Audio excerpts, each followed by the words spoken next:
교회 생활을 오래 하신 분들 가정이나 사업처에 가보면 이 성경 말씀을 표구로 해서 걸어 놓았거나 아니면 성경 말씀이 있는 달력이 걸려 있는 것을 볼 수 있습니다. 식당을 가든지 사업처에 갔는데 거기에 그 성경 구절이 표구가 되어서 액자로 걸려 있으면 우리는 대체로 이 집이 혹시 기독교인 집안인가 하고 그렇게 짐작을 하기도 하고 또 그렇게 예상해 보기도 합니다. 그 성경 표구는 그냥 선물로 받아서 걸어 놓은 것일 수도 있겠고, 아니면 그 가정의 가훈이나 좌우명을 의미하는 것일 수도 있겠고, 혹은 신앙 고백이나 마음의 소원을 그렇게 담아 놓은 것일 수도 있습니다. 그런데 여러분들이 아시는 것처럼 성경은 그러한 그 좋은 말씀들을 모아놓은 경구 모음집이 아니라 성경은 스토리입니다. 성경은 이야기이기 때문에 그 문맥과 이야기에서 한 구절을 따로 떼어서 그렇게 표구를 해놓거나 아니면 그렇게 인용을 하다 보면 자칫 문맥에서 보면 상관없는 그러한 그 오해 또는 왜곡이 가능할 수도 있을 것 같습니다. 아마도 사업처에 가보면 가장 많이 볼 수 있는 성경 구절이 욥기 8장 7절 말씀이 아닐까 생각해요. 내 시작은 미약하였으나 나중은 심히 창대하게 되리라. 참 위로가 되고 좋은 말씀이라서 믿지 않는 사람들도 좋아할 만한 그러한 말씀입니다. 그 해석의 적용의 그 다양성을 생각해 보면 그런 말씀들을 그 이 표구로 걸어 놓았다는 것이 틀렸다고 말할 수 있는 것은 아니겠지만, 분명한 것이 있다면 이 말씀은 하나님이 하신 말씀이 아니라는 겁니다. 내 시작은 미약하였으나 나중은 심히 창대하리라는 이 말은 하나님이 하신 말씀도 아니고 욥이 했던 말도 아니고 욥의 친구였던 빌닷이라고 하는 사람이 응징신학적인 그 배경에서 한 말이었습니다. 욥의 친구들은 욥이 고난을 당하는 것을 보면서 굉장히 안타까워했습니다. 많이 안타까워해서 일주일 동안 함께 금식할 만큼 안타까워하기는 했지만 그들이 가지고 있는 기본적인 신학적 전제에서 생각해 볼 때는 욥이 고난을 당한 것은 죄 때문이었습니다. 모든 사람들이 고난을 당한다면 그것은 죄 때문이라고 생각하고 있었던 당시 사람들의 입장에서 볼 때 욥이 고난을 당한 건 굉장히 의로운 사람인 것처럼 살았지만, 그리고 우리가 보기에는 참 철저하고 완벽한 사람인 것 같았지만 하나님 앞에 뭔가 감추어진 죄가 있었기 때문에, 그리고 하나님 앞에 크게 범죄함이 있었기 때문에 하나님께서 치신 것이라고 생각을 했던 거죠. 그래서 이 욥의 고난을 안타까워하면서도 이 고난을 극복하고 고난을 해결하는 방법은 그가 회개하고 돌아오는 것이라는 확신이 있었습니다. 빌닷이 욥에게 내 시작은 미약하였으나 나중은 심히 창대하리라고 한 이 말도 욥이 그 아들, 딸 10명의 자녀들을 잃고 난 다음에 그 상심 가운데 있을 때, 지금 내가 모든 것을 다 잃어버렸지만 이제 하나님 앞에 회개하고 돌아오면 하나님께서 너를 회복시켜 주시고 다시 부흥케 하시리라는 그러한 의미에서 이 말을 한 것이었습니다. 하지만 빌닷의 말은 틀렸습니다. 욥이 고난을 당했던 것은 욥이 잘못이 있기 때문에 고난을 당했던 것은 아니었습니다. 오히려 욥이 고난을 당하게 되었던 것은 욥이 범죄함으로 인한 하나님의 심판이라기보다는 오히려 하나님께서는 욥의 고난을 통해서 다른 말씀을 하고 싶어 하셨기 때문에 그렇습니다. 일반적으로 사람들이 고난을 당하면 자꾸 욥기를 읽어보라 그래요. 그런데 욥기를 읽어보라고 하는 그 의도가 고난 가운데 있을 때도 불평하지 말거나 아니면 항상 감사하여서 원망하지 말라는 의미에서 욥기를 읽어보라고 말하는 것이라면, 욥기를 읽어보라고 말하지 말고 욥기 2장까지만 읽어보라고 말하는 게 맞을 것 같아요.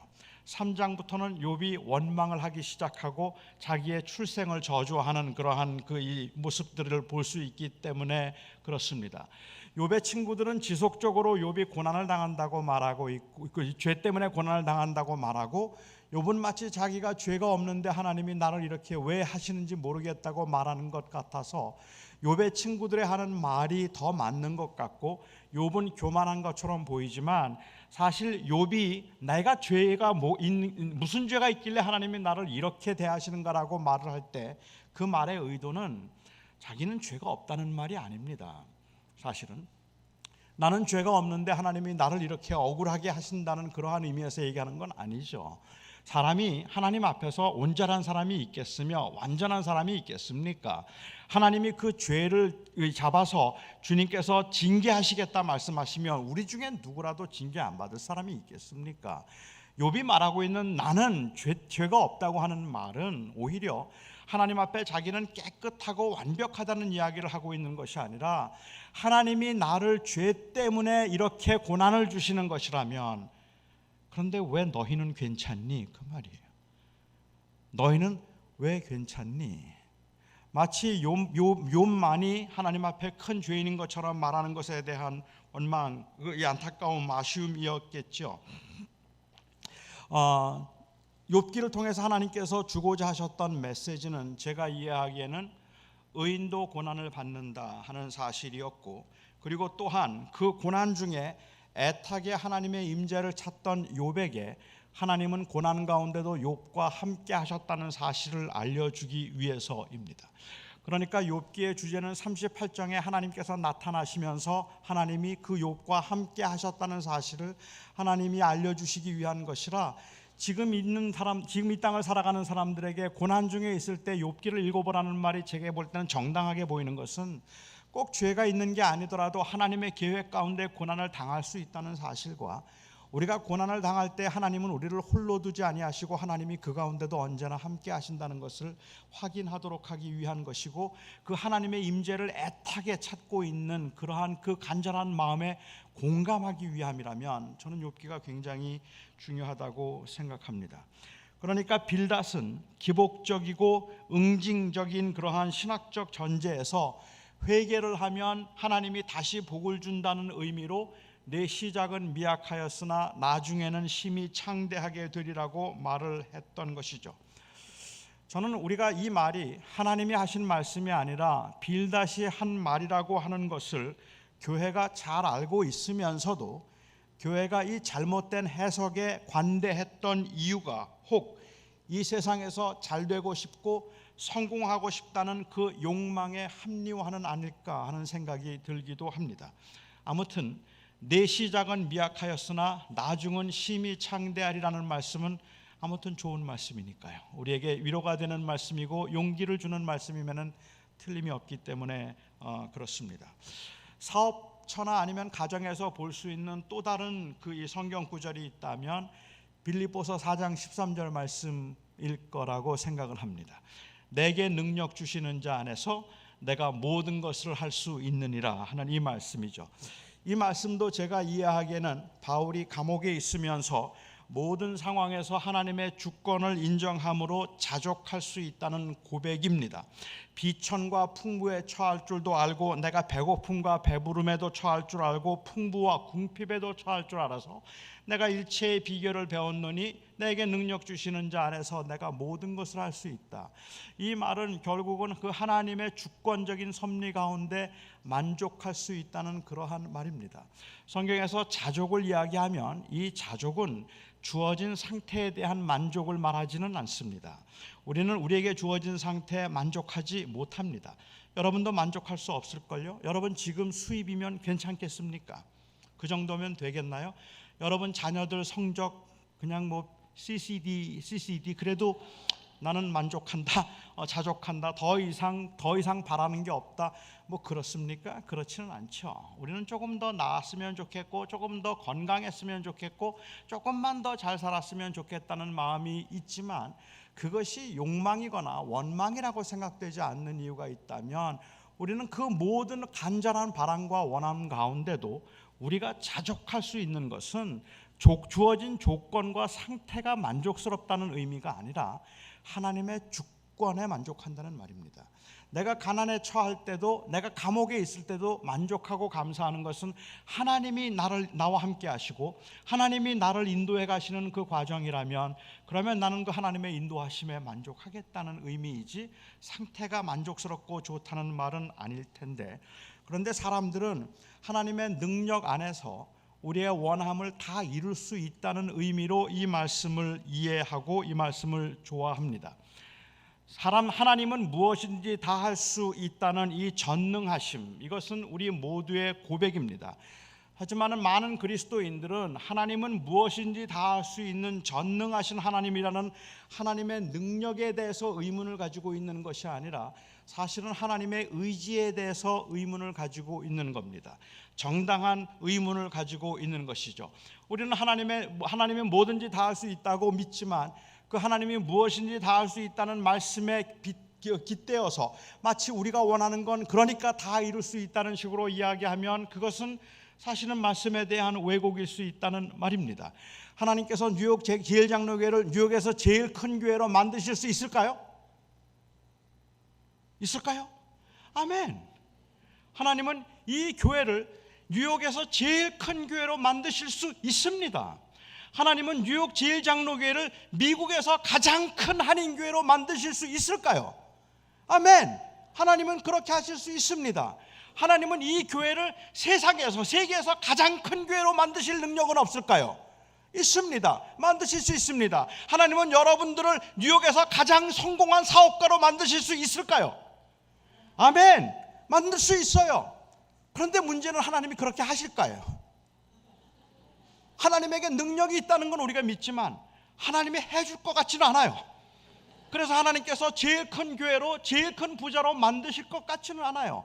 그러니까 우리가 가지고 있는 의문은 하나님은 무엇인지 다 할 수 있다는 것을 믿고 있지만 정말 하실까? 하나님이 정말 그걸 원하실까? 하는 것에 대해서 우리는 의문을 가지고 있는 것인데, 그런 의문을 가지고 있으면 교회에서는 마치 능력을 의심하는 자인 것처럼, 하나님을 믿지 않는 사람인 것처럼 그렇게 매도되기도 하죠. 도대체 이렇게 믿음이 없어서 어떡하느냐고, 하나님이 그걸 못 하시겠느냐고, 하나님이 뭐든지 다 할 수 있는데 왜 그런 걸 의심하느냐고 이야기를 하는데, 사실은 우리가 의심하고 있는 건 능력을 의심하고 있는 건 아니죠. 그 의지를 의심하고 있는 거죠. 정말 주님이 원하실까, 그게 주님의 원하심일까 하는 겁니다.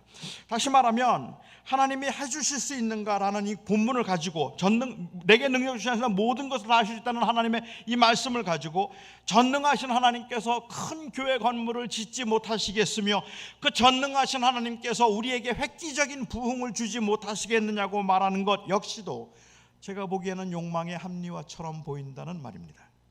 나의 원함을 이루고자 하는 목적으로 이 말씀을 보는 것과 하나님의 원함을 이루고자 하는 의도로 이 말씀을 보는 것은 엄청난 차이가 있습니다.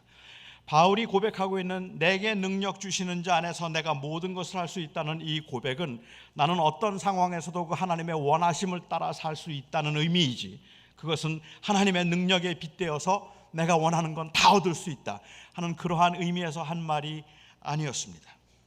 저희 집에는 표구된 성경 구절들이 없었습니다. 말씀을 그렇게 사용하면 안 된다는 저의 어떤 신학적인 신념 때문에 그런 게 아니라 아무도 선물을 안 해줬어요. 그래서 저에게는 이 표구된 말씀들이 없었는데 요즘은 몇 개 있습니다. 선물을 해주셔서, 그래서 제가 걸어놓은 성경 구절들이 몇 군데 있기는 한데, 만일 제가 저희 집을 다시 성경 말씀으로 리데코레이션을 한다면 어떤 말씀들을 가지고 제가 이 말씀을 리데코레이션을 할까 한번 생각해 보았습니다. 어떤 말씀이 적당할까요? 우선은 제가 침실에, 제가 눈을 딱 떴을 때 보이는 그 벽에는 시편 127편 2절 말씀을 제가 걸어 놓겠습니다. 여호와께서는 그 사랑하는 자에게 잠을 주시는도다. 여호와께서는 사랑하는 자에게 잠을 주신다는 시편 127편 2절 말씀을 제가 거기에 걸어놓고 늘 묵상하면서 아주 편안하게 단잠을 잘 것입니다. 제 아내가 눈을 떠서 볼 수 있는 곳, 그쪽 벽에는 제가 잠언 24장 33절 말씀을 걸어놓겠습니다. 내가 좀 더 자자, 좀 더 졸자, 좀 더 눕자 하면 빈궁이 도적같이 임하리라. 제 아내는 늘 그 말씀을 묵상하면서 늘 항상 깨어 있도록 하고, 저는 여호와께서 단잠을 주신다는 말씀을 묵상하면서 저는 그 말씀 가운데 아주 편히 쉴 겁니다. 식당에는 어떤 말씀이 어울릴까요? 제가 마주보는 벽에는 그래도 디모데전서 4장 3절 말씀이 제일 맞겠다는 생각이 들어요. 음식은 하나님이 지으신 바니 감사함으로 받으면 버릴 게 없느니라. 그 말씀을 가지고 저는 늘 감사한 마음으로 풍요롭게 식사를 할 것이고, 제 아내가 마주보는 벽에는 마태복음 4장 4절이 좋습니다. 사람이 떡으로만 살 것이 아니요 하나님의 입으로 나오는 말씀으로 살 것이니라. 그 말씀을 제 아내는 묵상하는 게 좋겠죠. 아이들 방에는 잠언 13장 1절 말씀이 좋습니다. 지혜로운 아들은 아비의 훈계를 듣느니라. 화장실에는 어떤 말씀이 좋을까요?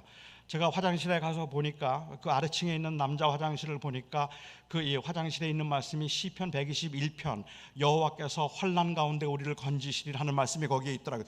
도대체 화장실에 그게 왜 있는지 저는 잘 모르겠어요. 그 말씀이 왜 화장실에 그게 맞는 말씀인지는 모르겠는데 환난 가운데 지키시라는 말씀이 거기에 있었어요. 제가 볼 땐 빌립보서 3장 8절 말씀이 더 좋습니다.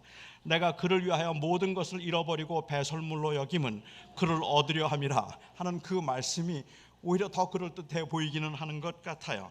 자, 그러면 주방에는 어떤 말씀이 어울릴까요? 어떤 말씀이 있는 게 좋겠습니까? 제가 여러 교회를 다녀보면서 좀 큰 교회의 그 주방에서 가장 많이 보았던 성경 구절은 누가복음 16장 10절 말씀이었습니다. 지극히 작은 것에 충성된 자는 큰 것에도 충성되고 지극히 작은 것에 불의한 자는 큰 것에도 불의하리라 하는 말씀입니다. 이 말씀이 누가복음 16장 10절에 있는 이 말씀이 주방에 특히 많이 걸려 있는 이유는 아마도 주방에서 하는 일들, 청소하는 것, 설거지하는 것, 음식 만드는 것, 이러한 일들은 다 작은 일들이고, 봉사, 전도하는 것, 선교하는 것, 예배하는 것, 이것들은 큰 일이라고 하는 그 이원화된 사고 때문이 아닐까라는 생각을 해보았습니다.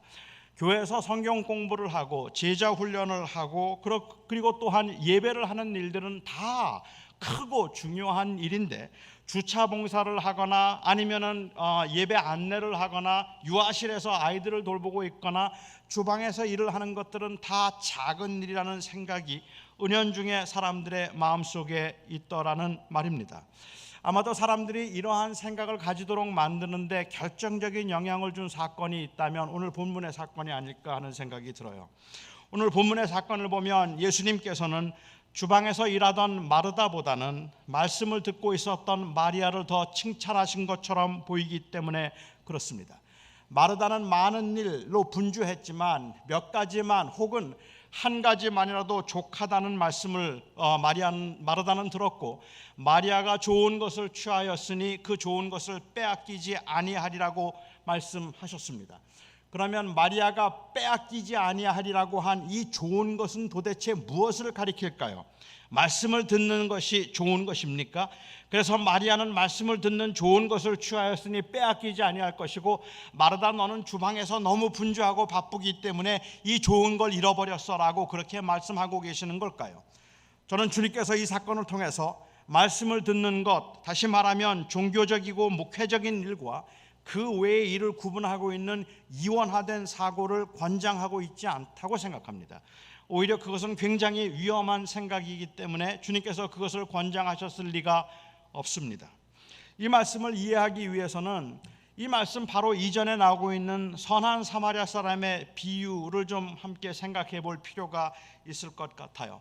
물론 선한 사마리아 사람의 비유와 그리고 마르다 마리아의 이야기는 아주 다른 두 개의 이야기이기 때문에 전혀 상관없는 이야기를 그냥 그렇게 붙여서 기록한 것이라고 볼 수도 있겠지만, 제가 생각할 때는 어쩌면 이 사마리아 사람의 이야기가 마르다 마리아의 이야기와 함께 절묘한 균형과 조화를 이루고 있다고 볼 수도 있지 않을까 싶었습니다. 한 율법학자가 예수님을 찾아왔습니다. 그리고 예수님에게 질문을 했습니다. Master, how can I attain eternal life? 내가 어떻게 하면 영생을 얻을 수 있겠습니까? 라고 질문을 했어요. 그는 이미 어떻게 하면 영생을 얻는가 하는 답을 알고 있었기 때문에 구도적인 자세로 그러한 마음으로 배우려고 물었던 것은 아니고 자기의 의를 드러내므로 예수님을 시험하기 위해서 이 질문을 했습니다. 주님께서는 그에게 너는 어떻게 이해하고 있는가 반문하셨습니다. 왜냐하면 그가 예수님을 시험하려고 묻고 있는 걸 주님이 아셨으니까요. 그래, 어떻게 하면 영생을 얻는다고 너는 생각하느냐라고 물으니까, 그러니까는 그 율법학자가 대답하기를 하나님을 마음과 뜻과 정성을 다해서 사랑하고 이웃을 내 몸과 같이 사랑하면 됩니다라고 대답을 했습니다. 요한복음에서 주님이 가르쳐 주신 것들을 보면 아마 그게 그렇게 딱 맞는 대답은 아닐 거예요. 예수님 안에 있어야 구원을 받고 그 아들을 믿어야 구원을 받는다고 말씀하시는 게 더 맞을 것 같은데, 적어도 율법학자가 생각하고 있는 그 관점에서는 그 말이 맞다고 말씀을 하셔서 내 말이 맞으니 그러면 가서 그렇게 살라, 그렇게 행하라고 말씀을 하셨습니다. 이 바리새인 아니면 율법학자의 입장에서 생각해 볼 때는 하나님을 마음을 다해 사랑하는 건 자신이 있었는데 이웃을 사랑하는 게 자신이 없었는지도 모릅니다. 아마 그것보다는 그 이웃을 사랑함에 있어서도 자기의 의를 드러내고 싶었는지도 모릅니다. 그래서 그가 주님에게 다시 물었죠. 그러면 누가 우리의 이웃입니까? 라고 그렇게 질문을 했고, 그 질문에 대한 답으로 예수님께서는 선한 사마리아 사람의 비유를 말씀하셨습니다.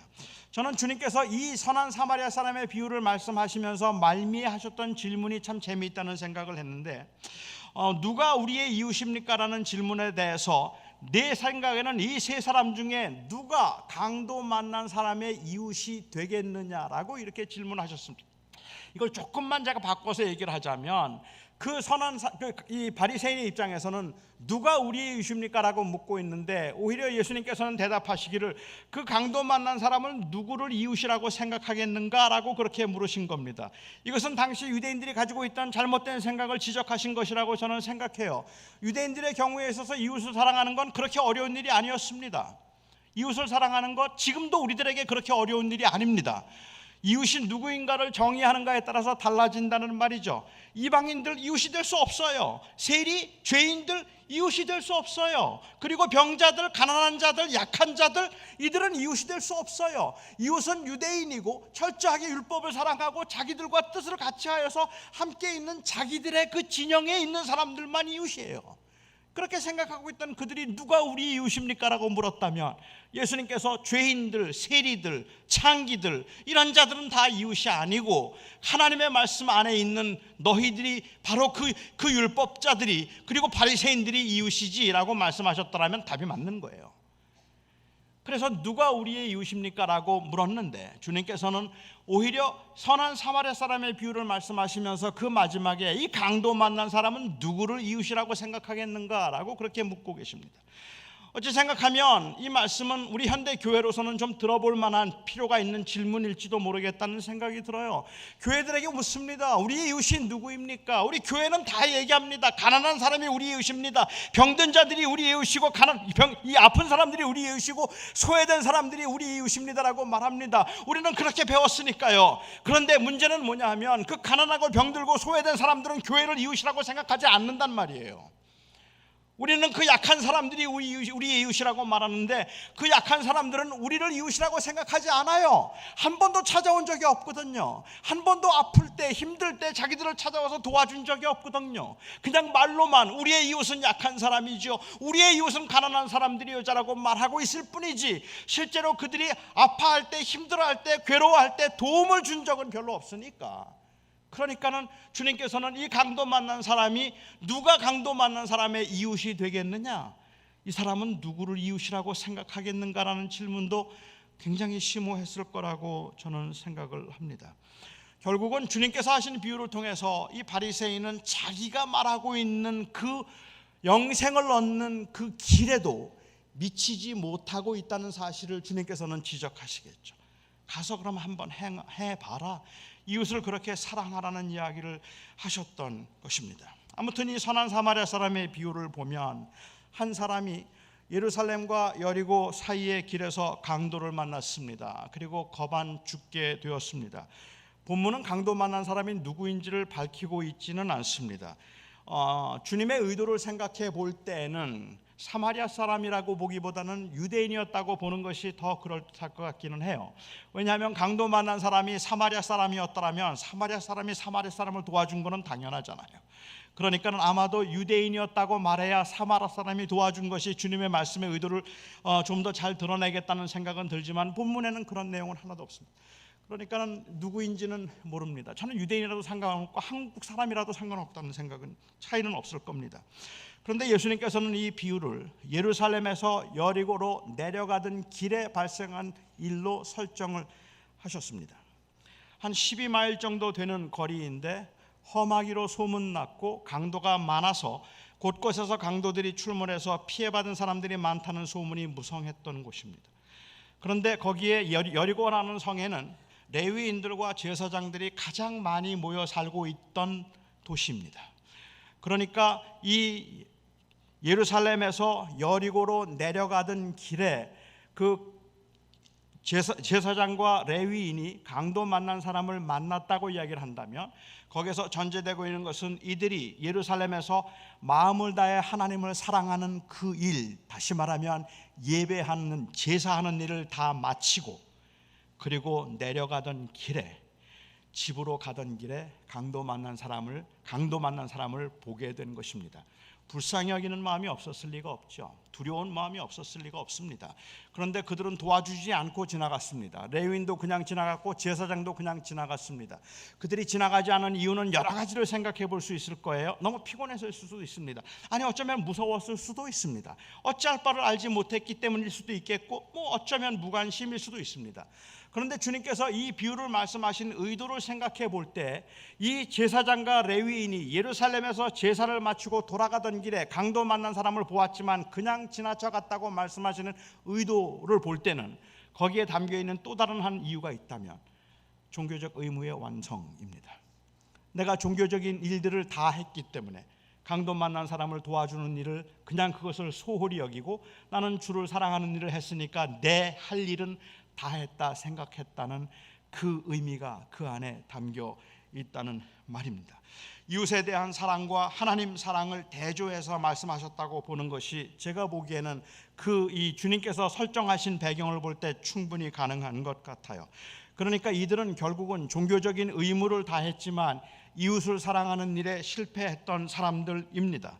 이웃을 사랑해서 그들의 필요를 채워주지 않은 채 종교적 의무를 다함으로 하나님을 온 마음을 다해서 사랑한다는 고백을 했다는 그 고백의 문제점이 선한 사마리아 사람의 비유를 통해서 드러나고 있다는 말입니다. 그리고 나서 바로 이어서 오늘 마르다와 마리아의 사건이 기록되어 있습니다. 그러니까 이 사건을 보면서 종교적인 행위 혹은 말씀을 듣는 것과 이웃을 사랑하는 일들, 주방에서 돌보는 일들, 힘들어하는 사람들을 도와주는 일들, 이것을 구분해서 말씀을 듣는 것이 주방에서 일하는 것보다 더 중요하다고 말하거나 아니면은 교회에서 말씀을 듣고 배우는 것이 사회 정의나 일상적인 책임보다 우선되어야 한다고 말을 한다면, 그렇다면 선한 사마리아 사람의 비유를 통해서 가르치신 것과 상충된다고 볼 수 있다는 말입니다. 선한 사마리아 사람의 비유를 통해서 주님께서 말씀하셨던 그 의도를 한번 생각해 본다면 여기에 마르다가 취한 좋은 것이 말씀을 듣는 것이고 마리아가 취한 좋은 것이 말씀을 듣는 것이고 마르다가 그 취한 애석한 것이 주방에서 일하는 것이라고 보는 그러한 이원화를 권장할 수 있는 건 아닌 것 같아요. 그러면 주님은 무슨 말씀을 하고 계시는 걸까요? 누가는 그냥 한 마을이라고 했는데 요한복음을 보면 이 마을은 베다니를 가리킵니다. 주님은 명절에 예루살렘에 방문하실 때마다 거기에서 한 1.2마일 정도 떨어져 있던 베다니에 자주 들르셨습니다. 베다니에는 가난한 사람들이 많이 몰려있던 곳은 사실입니다. 하지만 그곳에 있던 사람들 중에 특별히 주님께서는 이 마르다와 마리아 그리고 나사로를 특히 사랑하셨어요.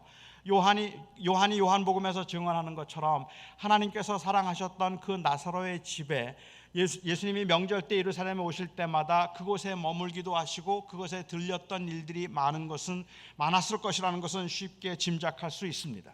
우리 한글 성경에는 마르다가 언니라고 그렇게 번역이 되어 있는데 실제로는 마르다가 언니인지 마리아가 언니인지는 모릅니다. 그냥 자매라고 되어 있는 것을 우리는 우리 문화에서 그냥 자매 그러면 모든 게 석연치가 않아요. 우리는 분명하게 서열을 밝히는 걸 좋아합니다. 그래서 누가 형인지 누가 언니인지 누가 더 나이가 많은지를 확인하고 싶어 하니까 마르다가 아마도 이 주님을 초청한 잔치를 주관하고 있었던 것처럼 보여지기 때문에, 그래서 예수님을 영접한 주체로 마르다를 말하는 것 같기 때문에 마르다를 언니라고 전제하고 언니라고 번역을 한 것 같기는 합니다. 언니였을 수도 있고 아니었을 수도 있겠지만 저는 오늘 마르다가 언니였다고 전제하고, 그리고 예수님이 자기의 집에 머물 것을 이 자매가 알고 있었다고 전제하고 한번 이 이야기를 각색해 보겠습니다. 마르다와 마리아는 주님이 오신다는 소식을 들었습니다. 이번 명절에 주님께서 그 집에 방문하신다는 소식을 들었어요. 너무 기뻤습니다. 마음이 설레었습니다. 그들은 주님을 정말로 사랑하던 사람들이었기 때문에 주님이 이번에도 오신다는 이야기를 듣고 너무너무 설레었어요. 둘이 서로 의논했을 겁니다. 이번에 주님 오시면 뭐 해드릴까? 우리 주님 굉장히 피곤하실 텐데, 많이 시장하실 텐데 주님 오시면 뭐 해드릴까? 지난번에 보니까 탕수육을 좋아하시던데 이번에 오셨을 때 탕수육 팔보채 어때? 주님 좋아하시겠지? 아 그래, 그것도 좋겠다. 그런데 지난번에 탕수육 팔보채 해드렸잖아. 이번에 오셨을 때는 갈비냉면이 어떨까? 그거 괜찮겠다. 주님이 갈비 좋아하실 거야. 우리 그러면 갈비냉면을 하는 걸로 하자. 두 자매가 신이 나서 의논을 합니다. 갈비냉면 하기로 했습니다. 그런데 갈비냉면만 해서는 좀 심심하지 않을까? 그래도 역시 냉면에는 빈대떡이 있어야 제격이겠지. 우리 주님 오셨을 때 빈대떡도 하나 해드리면 너무 좋아할 것 같아. 박수를 쳐요. 맞아. 주님 빈대떡 해드리면 정말로 좋아할 거야. 하지만 그것만 가지고는 글쎄, 그래도 역시 냉면에는 만두지. 우리 만두도 해드리면 어떻겠나? 그래, 만두도 해드리자. 만두 그리고 빈대떡, 나물도 몇 가지 하지 뭐. 그래서 우리 주님 오실 때 한번 우리가 좀 잘 해드리자. 주님 시장하실 텐데 사랑하는 마음만큼 많이 해드리고 싶었습니다. 갈비, 냉면, 그래서 빈대떡, 그리고 또 이 만두, 여러 가지 나물들, 그거를 해드리기로 그렇게 서로 결정을 하고 너무 기뻤어요. 그런데 주님을 초청하는 일이 그렇게 쉬운 일이 아닙니다. 주님을 식사에 청하면 기본으로 따라오는 사람이 12명입니다. 기본으로 12명은 따라오기 때문에 그래서 어김없이 잔치가 돼요. 12명만 옵니까? 그 동네에 있는 가난한 사람들, 그 동네에 있는 주님을 바라는 사람들, 아니면은 심지어는 그 동네 유지들까지 찾아오게 되면 어김없이 잔치가 되는 겁니다. 하지만 그들은 너무 행복했습니다. 주님을 기쁘시게 하겠다는 마음이 있었고 그 주님의 필요한 것을 채워드린다는 마음이 있었기 때문이죠. 드디어 주님께서 오셨습니다. 이번에도 어김없이 식성 좋은 12명의 남자를 데리고 오셨습니다. 주님과 그 일행이 도착하자마자 마르다는 마음이 분주해졌습니다. 잔치를 하시는 분들 다 아시겠지만 아무리 음식을 미리미리 준비해도 손님이 오면 바빠지는 겁니다. 음식을 미리 부치겠습니까? 전을 미리 부치겠습니까? 국을 미리 끓여 놓겠습니까? 주님이 들어오시자마자 마르다는 바빠지기 시작했어요. 주님 오셨다. 너무 기뻐서 우리 주님께 빨리 맛있는 거 해드리자 생각하고 막 열심히 일을 하기 시작하고 음식을 장만하기 시작합니다. 여러 사람들이 도와주고 있기는 하지만 손이 딸려서 너무 힘들어요. 빨리빨리 음식을 해드려야 되겠다고, 주님께 잘해드리겠다는 마음이 크면 클수록 마음이 더 분주해지고 그리고 더 바빠져요. 그렇게 한참 일을 하다 보니까 마리아가 안 보여요. 마리아 어디 간 거야? 마리아 어디 갔어? 마리아를 찾았죠. 찾다 보니까는 마리아가 예수님 그 이 앞에 앉아서 턱을 개고 앉아서 말씀을 듣고 있는 거예요. 이렇게 바빠 죽겠는데 마리아가 말씀을 듣고 있는 거란 말입니다. 아마도 마르다가 마리아에게 여러 번 눈짓을 했을 거예요. 마리아가 마르다를 봤을까요? 봤겠죠. 빨리 나오라고. 지금 너무 바쁘니까 빨리 나오라고. 한번 쳐다보고 그 다음에는 본 척도 하지 않습니다. 주님만 바라보고 있습니다. 말씀을 듣고 있는 거예요. 옆에서 계속 흔들면서 제발 좀 보라고, 말 좀 나오라고 이야기를 하는데 그럴수록 더 마르다는 보지 않아요. 나중에 마르다가 마침내 화가 나서 화가 치밀어서 참을 수가 없었어요. 주님께 찾아갔습니다. 그리고 주님에게 마리아를 일러 바쳤습니다. 주님, 내 동생이 나 혼자 일하게 두는 것을 그냥 생각하지 아니하시나이까.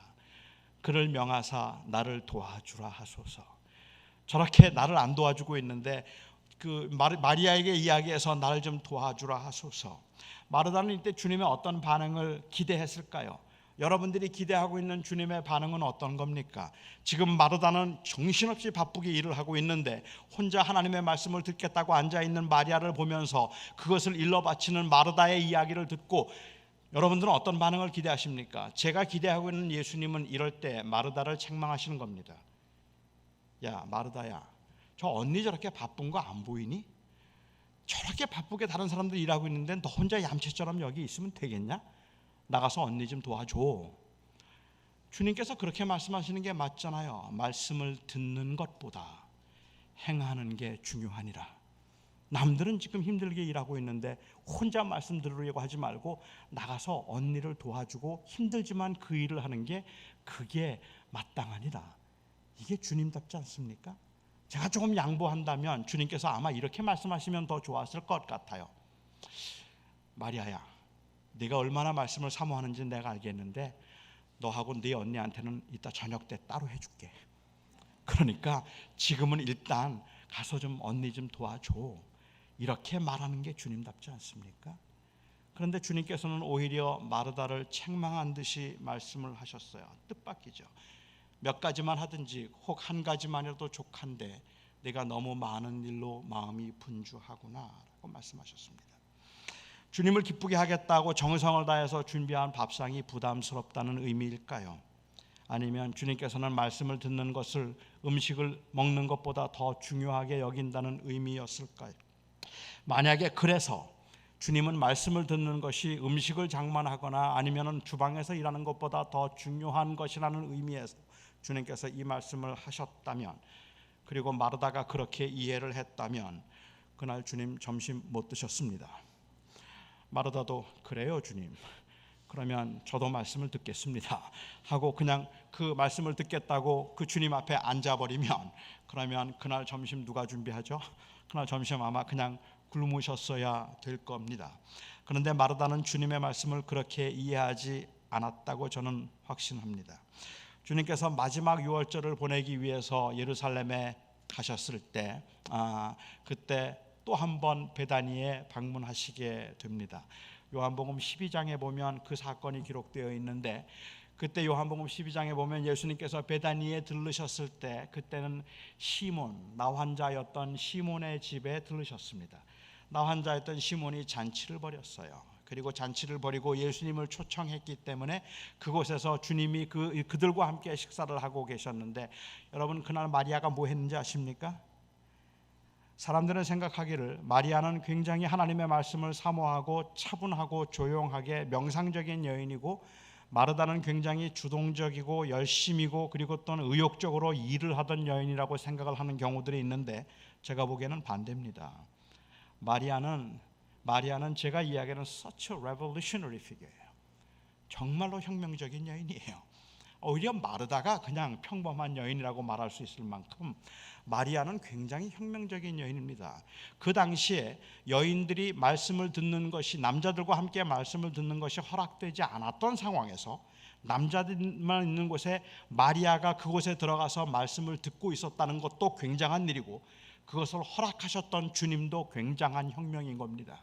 그것을 허락하셨고 그 말씀을 듣고 있었고, 마리아는 그렇게 남들은 다 그 여자가 어떻게 감히 거기에 들어가 있느냐고 말을 할 수밖에 없는 상황에서 주님의 말씀을 들으러 주님 앞에 들어가 있었다는 것도 놀라운 일인데, 이날 무슨 일을 하는지 아십니까?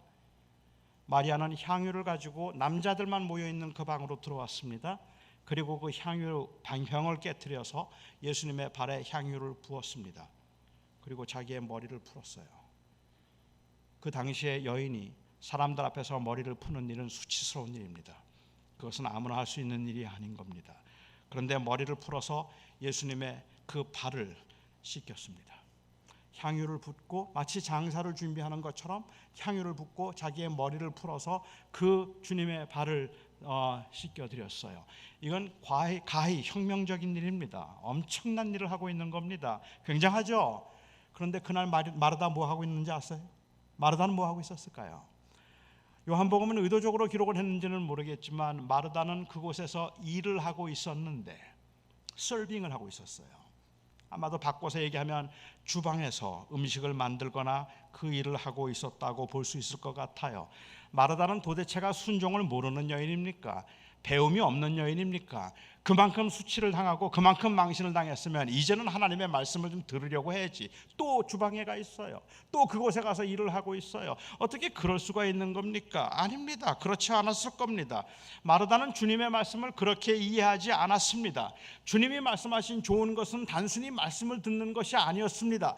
마르다가 변한 것이 있다면 그때는 자기의 그 분주함과 바쁨으로 인하여서 그 주님의 말씀을 듣고 있는 마리아가 못마땅했었는데, 이제는 마리아가 무슨 일을 하든지 향유를 깨뜨려서, 향유병을 깨뜨려서 주님의 발에 붓고 자기의 머리를 풀어서 그 주님의 발을 닦든지 아니든지 그게 마르다에게 그렇게 중요한 일이 아니었단 말이에요. 내게 주어진 일이라고 생각하고 그 주방에서 일을 하고 있는 그 모습에 오히려 그는 만족할 수 있었던 것 같아요. 마리아가 취한 좋은 일은 주님의 말씀을 듣는 것이 아닙니다. 제가 이해하기에 마리아가 취한 좋은 일은 주님을 보는 것입니다. 여전히 주님께 주목하고 있다는 것입니다. 마르다는 주님을 기쁘시게 하겠다는 간절한 마음으로 여러 음식을 장만하라고 분주했지만 그 분주함 때문에 주님을 놓치고 말았습니다. 주님을 섬기려는 기쁜 마음으로 시작했는데 주님과 마르다 사이에 마리아가 끼어들기 시작하고 마리아가 보이기 시작한 겁니다. 그래서 기쁨은 불평으로 바뀌었고 주님을 기쁘시게 하겠다는 열심만큼 주님이 섭섭해지기 시작한 것이죠. 원래는 주님을 기쁘시게 하겠다고 시작한 일이었는데 언제부턴지 주님은 보이지 않고 그냥 마리아만 보이는 거예요. 왜 마리아가 나를 도와주지 않는 거야? 왜 마리아는 지금 자기 혼자 저렇게 말씀을 듣고 있는 거야? 왜 마리아는 저렇게 지금 나를 이해해 주지 못하는 거야? 그의 마음속에는 온통 마리아로 가득 차게 되었다는 말입니다. 이 사건은 단순히 주방일이 더 중요한가, 성경 공부가 더 중요한가를 말하고 있는 것이 아닙니다. 제가 이야기의 이 말씀은 단순히 목회가 더 중요한가, 설교가 더 중요한가, 아니면 주차 관리나 유아를 돌보는 일이 더 중요한가라는 이야기를 말하고 있는 것이 아닙니다. 거룩함은 무엇을 하는가로 결정되는 것이 아니라 누구를 위해서 하는가로 결정되는 것입니다. 우리가 어떤 특정한 일들을 하면 그게 거룩한 일이고 특정한 일을 하면 거룩하지 않은 일이 되는 것이 아니라 무슨 일을 하든지 그 일을 누구를 위해서 하는가에 의해서 거룩이 결정된다는 말입니다.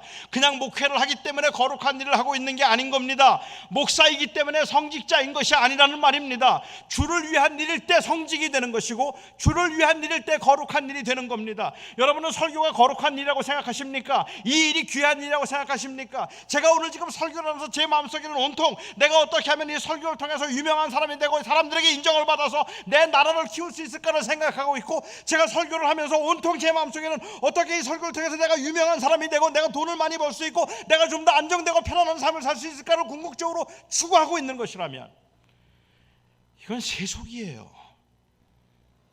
아닙니까? 제 나라를 세우기 위해서, 제 영광을 얻기 위해서 설교하고 목회하고 있는데 그냥 설교하고 목회하고 있기 때문에 거룩한 자라고요? 그럴 리가 없습니다.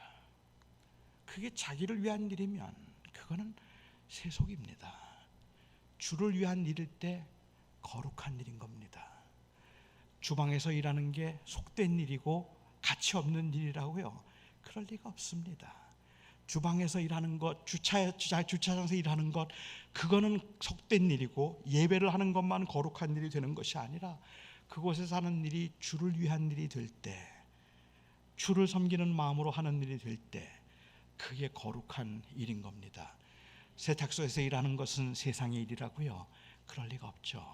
교회에서 봉사하는 건 거룩한 일이고 목사는 거룩한 성직자이고 세탁소나 학교에서 일을 하거나 아니면은 그냥 이 그로서리에서 일을 하거나 혹은 그냥 가정에서 가사일을 돌보고 있는 것들은 다 세상 일이라고요?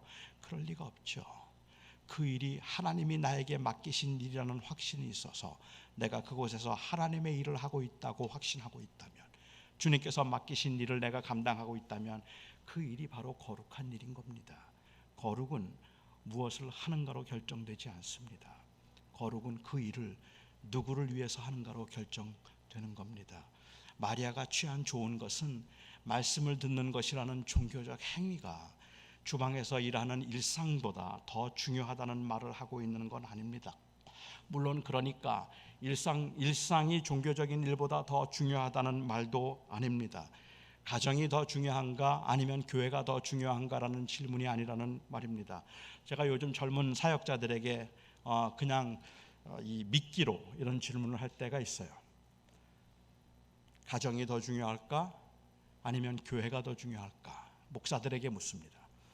요즘에 젊은 목사들은 거의 다 가정이 더 중요하다고 말합니다. 가정이 더 중요할까요? 교회가 더 중요할까요? 많은 분들은 가정이라고 얘기해요. 옛날 어르신들은 교회라고 말해요. 그리고 저는 가정이 더 중요할까? 교회가 더 중요할까라고 묻고 제 대답은 주님이 더 중요하다 그래요. 그 어떤 것이 더 중요한가 하는 우선순위는 주어진 상황에 따라서 가족들의 합의에 의해서 달라질 수도 있습니다. 그거는 얼마든지 바뀔 수도 있는 것 같아요. 교회가 어려울 때는 교회가 더 중요해져야 하는 거예요. 교회가 힘들 때는 그 교회 또 왜 하나가 될 수도 있는 거예요.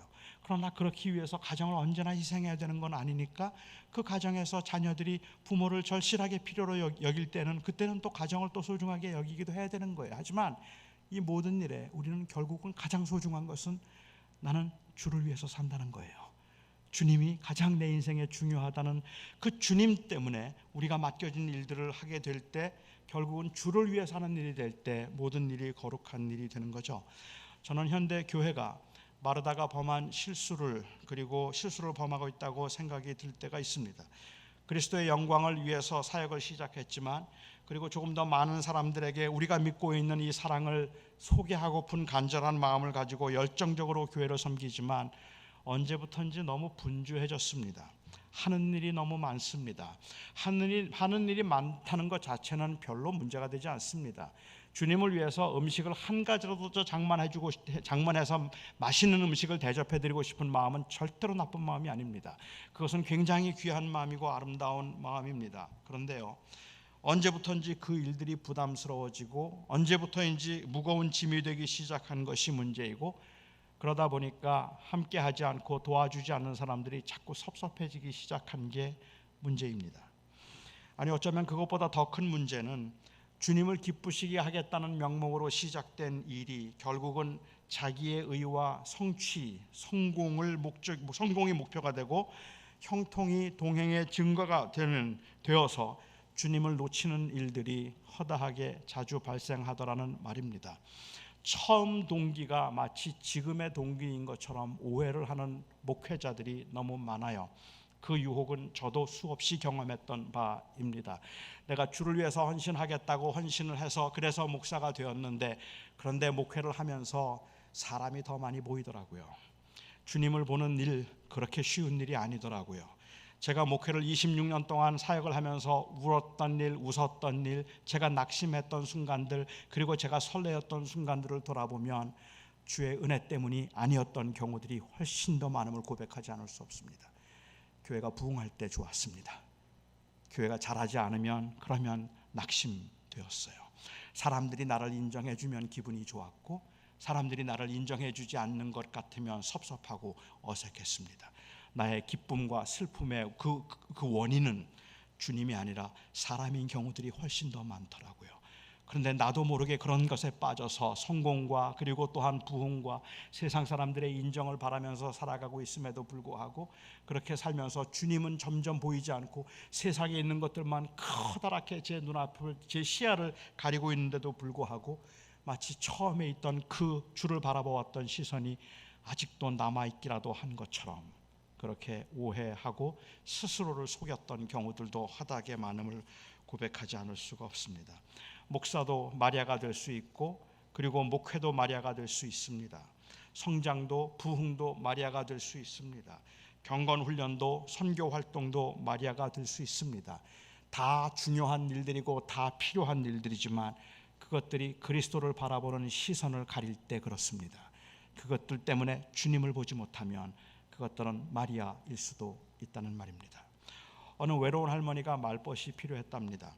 그래서 애완용 동물을 파는 동물 가게에 가서 앵무새를 한 마리 샀습니다. 앵무새를 사면서 주인에게 거듭 확인을 했습니다. 내가 외로워서 지금 이 앵무새를 삽니다. 이 앵무새는 말을 잘해야 되는데 이 앵무새가 말 잘합니까? 주인이 말합니다. 그럼요. 너무 수다스러워요. 말을 너무 많이 합니다. 그래서 앵무새를 사가지고 갔어요. 다음날 할머니가 가게로 찾아오셨습니다. 그리고 말합니다. 앵무새가 말 안 해요. The parrot doesn't talk. 그래요. 정말로 미안합니다. 혹시 새장 안에 거울 있나요?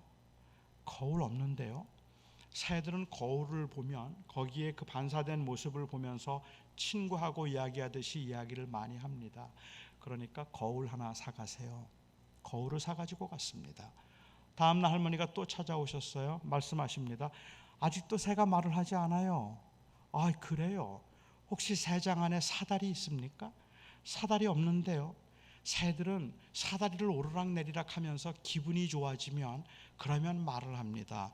사다리를 올라갔다 내려갔다 하면 틀림없이 말할 겁니다. 그래서 사다리를 사가지고 갔어요. 다음날 할머니가 또 찾아오셨어요. 말씀하십니다. 아직도 새가 말을 안 해요. 그렇습니까? 정말 미안합니다.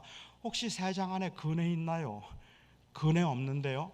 그네를 하나 사가시죠. 새들은 그네를 타고 기분이 좋아지면 말을 할 수도 있습니다. 그네를 사가세요. 마음에 내키지 않았지만 그네를 사가지고 갔습니다. 다음날 할머니가 또 오셨어요. 안색이 완전히 달라지셨습니다. 주인이 묻습니다. 새가 말하던가요? 그러자 이 할머니가 아주 풀이 죽어서 대답했습니다. 아니요, 새가 죽었어요. 정말로 미안합니다. 그런데 새가 죽을 때까지도 한마디도 하지 않던가요?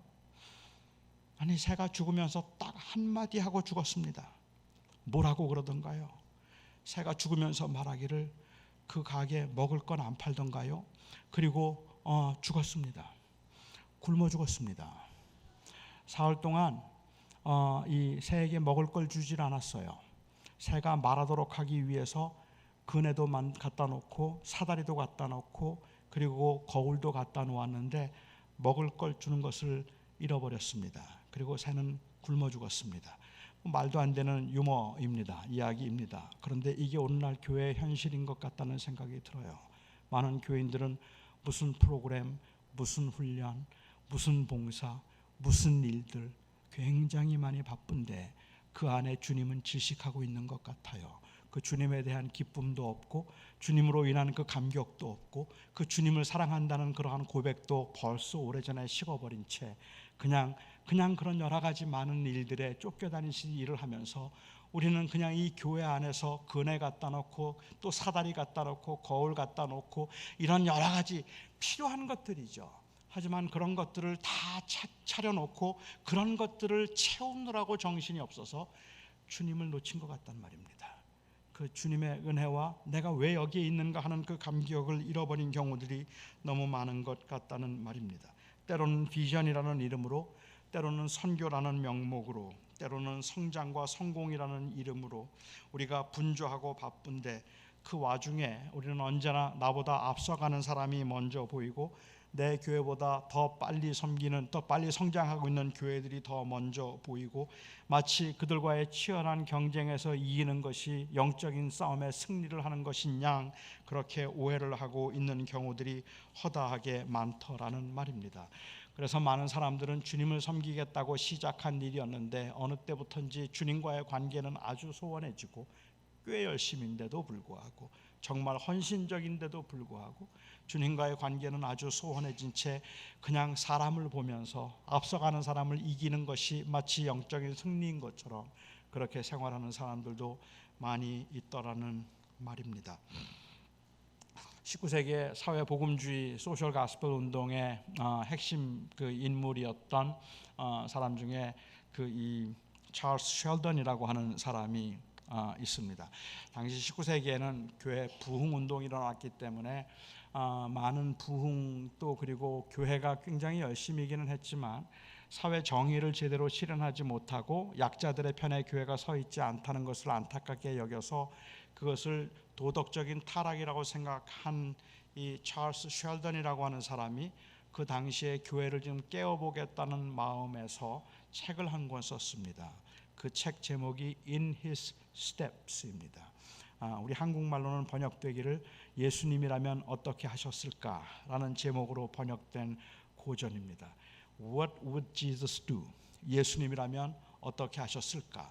가난한 사람, 병든 사람들, 그리고 이런 사람들에게 예수님이라면 어떻게 하셨을까라고 하는 WWJD를 이 What would Jesus do?라고 하는 이 질문을 가지고 당시 사람들을 많이 일깨웠습니다. 그런데 저는 그건 굉장히 중요한 거라고 생각을 하면서도 오늘날 현대교회에서 어쩌면 정말로 중요한 것은 WWJD가 아니라 WHJD이겠다는 생각을 합니다. What would Jesus do?라는 그 말보다 어쩌면 우리가 지금 다시 회복해야 되는 질문이 있다면 What has Jesus done? 예수님이 우리를 위해서 무엇을 하셨는가? 예수님이라면 어떻게 하셨을까라는 질문 이전에 예수님이 무엇을 하셨는가? 왜요? 우리는 예수님이 우리를 위해서 무엇을 하셨는가라는 이 감격스럽고 오늘 저와 여러분을 이 자리에 있게 만들었던 이 놀라운 은혜를 잊어버린 채 교회 생활을 하는 것 같기 때문에 그렇단 말입니다. 굉장히 분주하고 굉장히 열심이고 굉장히 뜨거운데 그런데 주님이 없어요. 그 은혜로 인한 감격도 잃어버렸고 내가 왜 주를 위해서 살아야 되는가도 모르겠고 그래서 오히려 사람들이 원망스럽기만 하고 사람들이 더 불편하게만 보이는 경우들이 허다하게 많은 경우들이 있더라는 말입니다. 우리는 그냥 이곳에서 어떻게 하면 내가 조금 더 좋은 일을 많이 하는 좋은 사람이 될까 하는 것이 아니라 우리가 받은 그 은혜의 감격 때문에 우리에게 주신 그 놀라운 은혜 때문에 내가 어떻게 주님을 바라보며 주님과 끝까지 동행할 수 있을까 하는 것이 우리의 궁극적인 관심입니다. 여러분들이 이 자리에 있음도 제가 이 자리에 있음도 내가 어떻게 하면 주님과 함께 동행하며 이 주님과 함께 동행하고 그리고 주님을 누리며 살까 하는 것이 우리의 궁극적인 목적이고 그것을 이루기 위해서 찬양도 하고 그것을 이루기 위해서 설교도 하고 그것을 이루기 위해서 봉사도 하고 수양회도 하는 거란 말입니다. 그러니까 우리는 주님을 놓치면 안 되는 거예요. 우리의 삶 가운데서 주님이 식으면 주님에 대한 그 은혜가 식으면 안 되는 거라서 주께서 나를 위해서 무엇을 하셨는가라는 이 질문이 저희들로 하여금 움직이게 만들고 사역을 하게 만드는 힘이어야 된다는 말입니다. 요즘 교회에서도 내려놓음에 관한 이야기를 참 많이 합니다. 비움, 내려놓음에 관한 이야기를 해요. 워낙에 사람들이 자꾸만 올라가려고 하고 그것을 소유하려고 하는 그러한 그 경향이 너무 강하니까 사실 그래서 교회에서도 사람들에게 내려놓음에 관한 이야기를 하는 건 굉장히 중요하고 필요하다는 것을 저는 인정합니다. 그래서 저는 그 이야기가 참 귀하다고 생각을 해요. 내려가는 사람들이 없으니까. 그렇죠? 그렇지만 그럼에도 불구하고 저에게는 아쉬움이 좀 있어요. 우리 예수 믿는 사람들의 궁극적인 삶의 목적은 내려놓음이 아니기 때문에 그렇습니다. 목사가 이 자리에 있으면서 목사의 역할은 내려놓음이 아니기 때문에 그렇습니다. 내려놓음은 목적이 아닙니다. 여러분, 내려놓음, 비움을 이야기하자면 목사들이 아무리 말해도 스님만큼 못해요. 스님 따라가기 어려워요. 내려놓음은 스님이 좀 더 나아요. 우리의 목적은 내려놓음이 아닙니다. 우리의 목적은 올려드림입니다. 우리의 목적은 비움이 아닙니다. 우리의 목적은 채움입니다. 내 삶을 통해서 그리스도가 높아지기를, 내 섬김을 통해서 예수만 존귀케 되기를, 오직 예수님만 높아지고 예수님만 존귀케 되고 그 예수님의 이름을 높일 수 있는 일이라면 나는 그것을 위해서 내려놓기도 하고 그것을 위해서 비우기도 하겠지만 비움과 내려놓음이 우리의 삶의 목적일 수는 없어요. 우리의 삶의 목적은 나를 위해서 십자가에 죽으신 그 예수 그리스도를 존귀케 함입니다. 예배를 하는 것도 바로 그 그리스도를 존귀케 함이고 주차장에서 일을 하는 이유도 바로 그 예수 그리스도를 존귀케 함이고 주방에서 힘들게 버겁게 일을 하고 그렇게 하는 것도 결국은 내가 사랑하는 나의 주님을 높이기 위한 것들이라는 말입니다. 그런데 이것을 놓치면 우리는 다 잃어버리는 것 같을 수도 있어요. 저는 목회를 하면서 마음을 닫고 교회 생활하는 분들을 참 많이 보았습니다. 그분들에게는 기쁨이 없었습니다. 교회에서 받은 상처가 너무 크기 때문이고 그리고 사실은 교회에 실망했기 때문에 교회를 다니기는 하지만 그 안에 기쁨도 어떤 기대감도 없어서 그냥 마음을 닫고 있었기 때문에 별로 기쁨이 없더라고요. 주님께 실망한 사람들은 없었어요. 그런데 사람에게 실망했는데 주님께 마음을 닫더라고요. 그래서 주님과의 관계도 아주 멀어진 분들 많이 보았습니다. 저는 또한 목회를 하면서 정말 의욕에 가득 차서 열심히 교회를 섬기는 분들 많이 만났습니다. 그런데 그분들에게도 기쁨이 없었습니다. 그 열심을 사람들이 알아주지 않고 열심의 결과가 보이지 않기 때문에 그렇습니다. 사람들은 인정할 만큼 진보가 있으면 거의 어김없이 교만해졌고, 애를 쓰고 있음에도 불구하고 진보가 보이지 않으면 어김없이 낙심해서 기쁨이 없었습니다. 저는 이제 우리가 주님을 다시 보아야 할 때라고 생각합니다. 마치 그 뉴게이트에서 런던 브리지까지 화형을 당하기 위해서 끌려가는 그 마차 안에서 그 긴 시간 동안을 Christ, Christ, none but Christ, Christ, Christ, none but Christ. 이 나무단 위에 올려지고 불이 붙어서 그가 불에 타 죽으면서 마지막 호흡까지 크라이스트를 외쳤던 그 존 브래드포드처럼 예수 믿는 사람들의 그 피 속에 예수 그리스도의 은혜와 그 감격과 사랑이 있어서 계속해서 유혹이 있고 시련이 있지만, 하나님 그렇지만 저 주님 놓치면 죽습니다. 저 주님의 은혜 안에 거할 겁니다.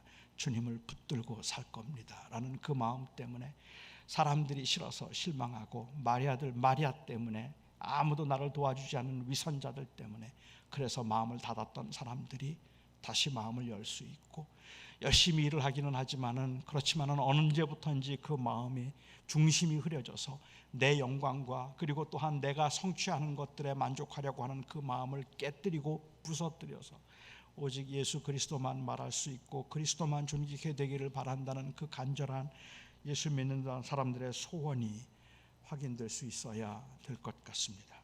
모든 상황에서 우리는 그리스도를 높이고 싶습니다. 오직 그분만이 우리의 사역과 삶의 이유이고 목적이기 때문에 살아도 주를 위하여 살고 죽어도 주를 위하여 죽는다는 이 고백은 막연한 추상적인 고백이 아니라, 내가 이제 그리스도와 함께 십자가에 못 박혔나니 그런즉 이제는 내가 산 것이 아니요 내 안에 그리스도께서 산 것이라는 이 고백이 그냥 추상적인 고백이 아니라 바로 나를 이 자리에 있게 만든 살아있는 고백이 될 수 있도록 우리는 다시 깨어나야 합니다. 예수님 때문에 나는 삽니다. 예수님만 바라보며 살고 싶습니다. 그 주님을 바라보며 살아가며 많은 것들이 내 시야를 흐리게 만들지만, 그렇지만 저는 주님만 보고 싶습니다라는 고백을 우리가 다시 회복할 수 있기를 바랍니다. 주님만 본다는 이야기는 세상은 보지 않겠다는 말이 아닙니다. 오히려 저희는 그 세상을 주님과 함께 보겠다는 의미라고 보면 더 맞을 것 같아요. 제가 생각할 때 믿음 생활은 어쩌면 믿음 생활에 가장 큰 장애가 되는 것들이 있다면 그것은 저는 팝밥이라고 생각해요. 팝밥.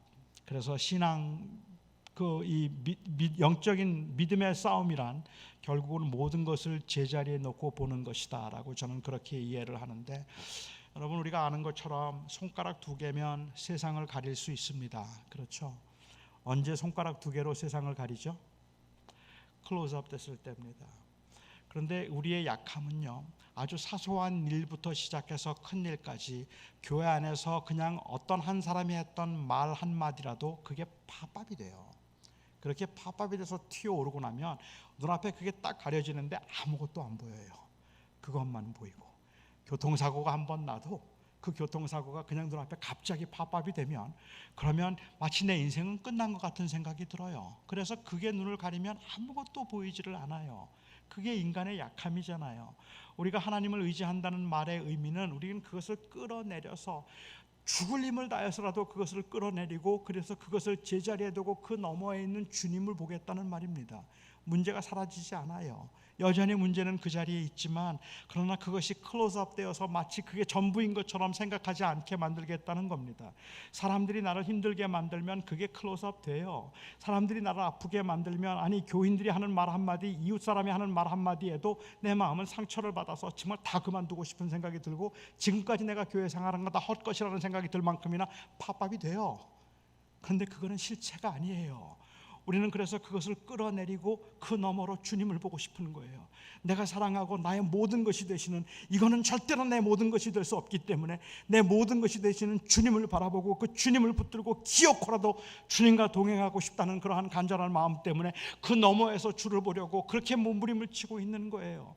여러분들이 피곤한 이 오후에 이 자리에 있으면 아마도 바로 그 많은 문제들, 여러분들의 시야를 가리는 그 많은 문제들을 넘어서 나의 생명의 주가 되시는 예수를 바라보겠다는 간절함 때문이라고 저는 확신합니다. 주님을 바라보는 일은 쉬운 일이 아닙니다. 제가 목회를 이제 마감하고 난 후에 어떤 사람들이 저에게 그렇게 물어요. 목회하면서 제일 힘든 게 뭐였느냐고, 목회를 하는데 가장 힘든 게 뭐였느냐고 그래요. 글쎄요, 실제적인 어려움들도 있었겠지만 목회자로서 저에게 가장 힘들었던 일은 돌아보면 주님을 바라보는 게 제일 힘들었습니다. 주님만 바라보는 게 힘들었어요. 너무 많은 것들이 제 시야를 가렸기 때문에 그렇습니다.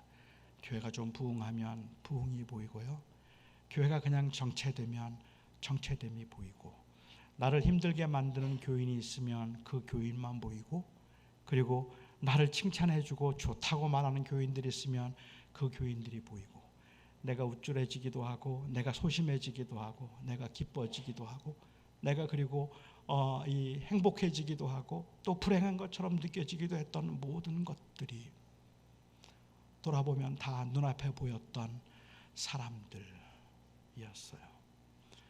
저는 지금 제가 목회를 돌아볼 때 주님 앞에 가장 죄송스러운 것은 제가 주님을 온전히 보지 못했다는 겁니다. 주님만 온전히 바라보면서 사역하고 주님 때문에 기뻐하고 그 은혜가 내 안에 식지 않게 하겠다고 그렇게 애를 쓰기는 했는데도 돌아보면 주님의 은혜보다는 사람들이 더 많은 저의 더 시야를 빼앗았던 경우들이 너무 많았다는 생각이 들어서 죄송하기도 합니다. 아마 저와 마찬가지로 우리 모두의 고민일 거라고 저는 생각합니다. 저는 이 시간도 이 교회이기에 교회가 교회되도록 하기 위해서, 아니 우리가 그리스도인이기 때문에 우리가 그리스도인으로 합당하게 살기 위해서 저희가 오늘도 하나님 앞에 진심으로 고백하고 싶은 것이 있다면 주님 보고 싶습니다 하는 겁니다.